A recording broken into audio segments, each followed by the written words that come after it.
I really enjoy making flat bracelet pieces. It's the thing that I tend to wear quite often because, especially if you do a lot of computer work, you want something that's going to be kind of easy on the wrist. And so I do a lot of flat peyote pieces, flat square stitch. And so one of the things that you have to learn when you're creating these flat pieces is how to read a chart. And it's not as simple as it might seem, especially with peyote. Let me show you kind of some eye candy here first. These are all bracelets that we have kits available for at JillWiseman.com. JillWisemanDesigns.com. And what I have here is these ones on the outside are actually square stitch pieces. And so this is a very simple chart to read because it just goes back and forth and the row is straight. And so those can be very simple to do. Once you start getting into peyote, which is what the rest of these pieces are, then your beads are offset by a half step on each row. And so it can be confusing trying to follow your row along because it skips a bead. And that can be very, very confusing. The other thing that can add into the confusion is a chart looks ever so slightly different if it's an odd count peyote piece versus an even count peyote piece. And actually this is odd count, this is odd count. This one's even count, although it's hard to tell because we kind of threw this asymmetrical look in. The reason you would do an odd count piece is because you would want it to have something centered down the center of the bracelet. So let me show you in charts what I'm talking about. This is a very small peyote pattern, and this is an even count peyote pattern. One of the ways you can tell it's an even count is, well, first of all, you can just count the beads across and know that it's an even number. But the other way you can tell is an even count pattern. As I look here on the bottom, one of these sticky outies will be on one side, and then you'll have an indent on the other side. And that actually means that it's an even count pattern. If it were an odd count pattern, you'd have sticky outies on both this side, and same thing up here. Odd count makes it a little, and that's really the only difference in actually reading a pattern between an odd count and an even count peyote. There is a trick to doing peyote, odd count peyote turns, and I am going to have a video on that, and I'll pop a link up here for you on how the various ways that you can do odd count peyote turns. When you're reading a chart, what you're going to do is pick which way you want to start.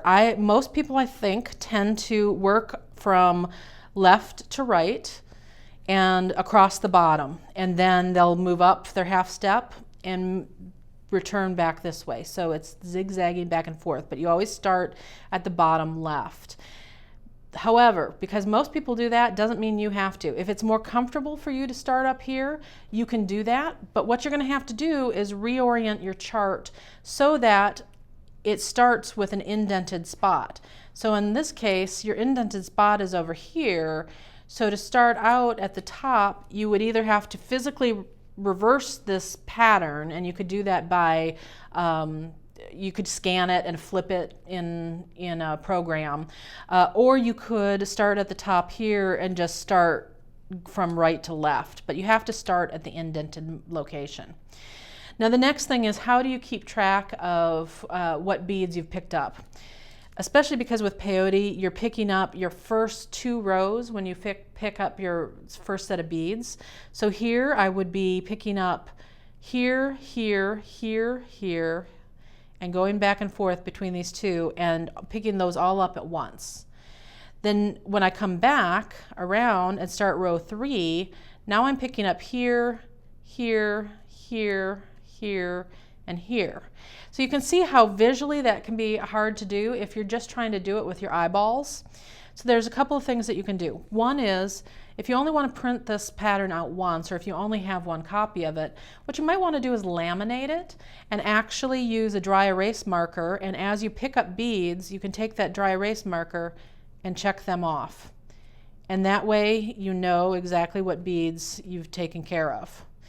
Another thing that you can do is what I'm doing right here. I tend to, when we sell our patterns, we send you a PDF version.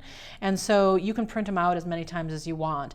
So I just print them out and just take a regular old pen and mark them off as I'm working.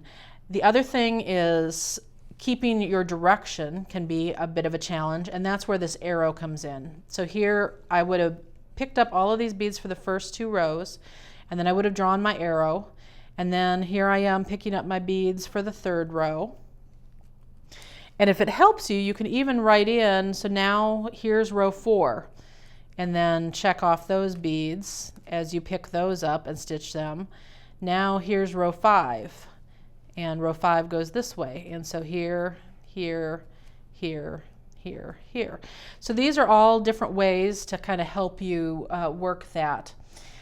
But one other thing that you can do that it can be really helpful, some people will tell you to take a ruler or something. Here, we'll use this as a pretend ruler.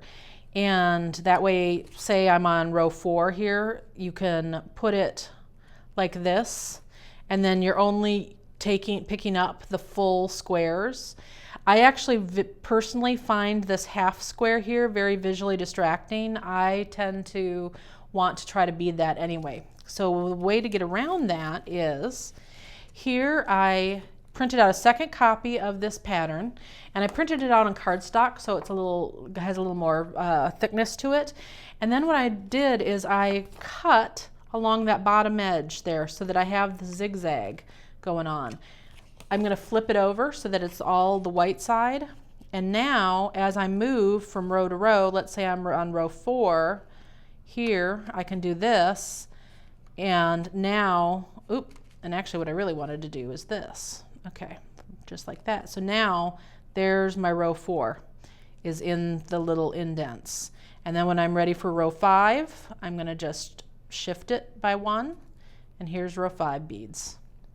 So I actually find this really helpful, and you can just use a paper clip to paper clip the 2 pieces together so that it doesn't shift accidentally on you. So that's another option.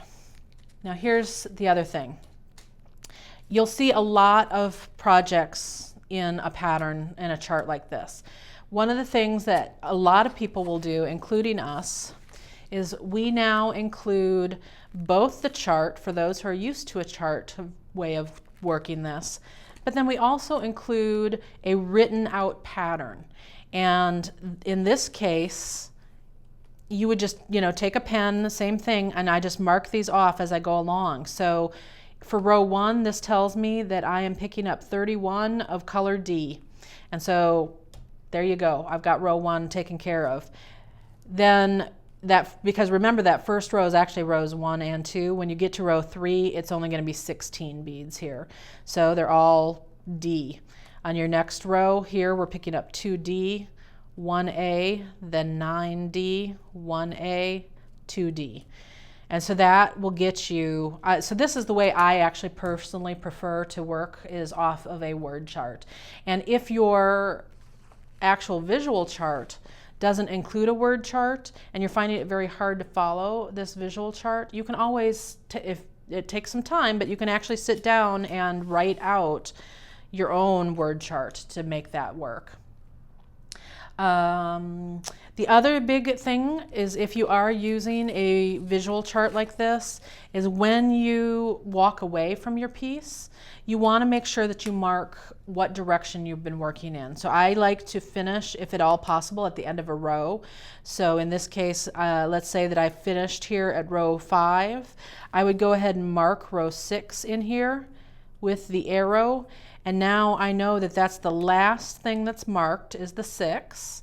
And so when I come back, where this indent is, that's always going to be where your tail thread was, so that you know. So keep your tail thread attached so that you can orient it with your chart. And then as long as your tail thread is down and to the right, you know you're ready to start by adding bead 6 here and go across on row 6. That is your little primer on how to work with charts and word charts.